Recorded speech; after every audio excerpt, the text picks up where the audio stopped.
First time I saw the clip, I genuinely thought it was satire. A teenager around my age sat behind a microphone on a podcast set and started talking about politics and culture and identity. As fellow public speakers here, I'm sure we're all familiar with the experience of standing behind a microphone, choosing our words carefully, and being aware of whatever we say is about to travel far beyond the room we're in. Within seconds, it became clear that the conversation on the screen was not that kind of speech. What came out of his mouth was absolute nonsense.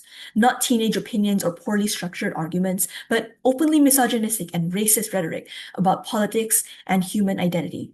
Women were apparently responsible for society's problems. Entire ethnic groups were blamed for cultural decline. He threw around phrases about traditional values and dangerous aliens with absolute confidence.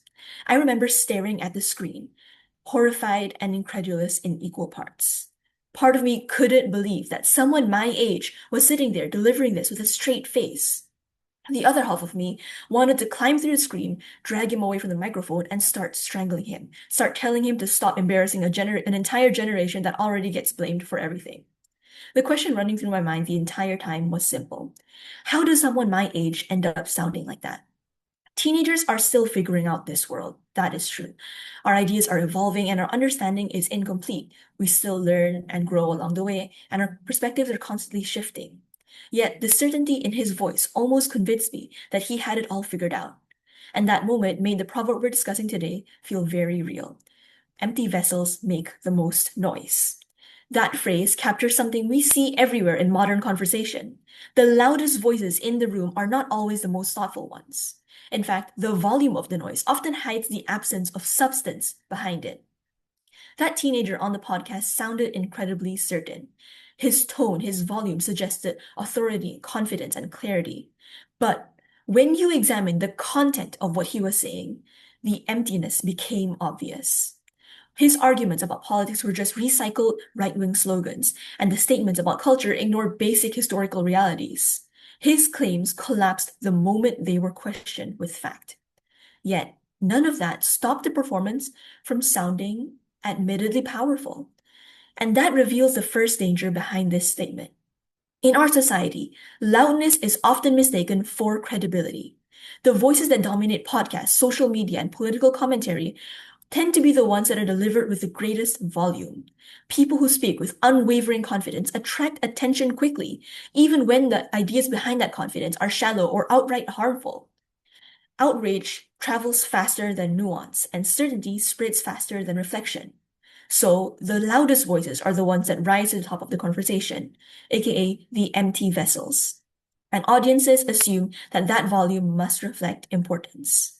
But this proverb warns us to look closer. Noise is easy to produce when there is very little inside to challenge it. The second layer of this proverb becomes even more uncomfortable when we turn that lens towards the young people themselves. In this case, teenagers are the empty vessels of society. Not maliciously, this is inevitable.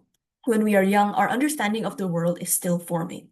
We absorb ideas from the environments around us, families, communities, online spaces, cultural, societal narratives.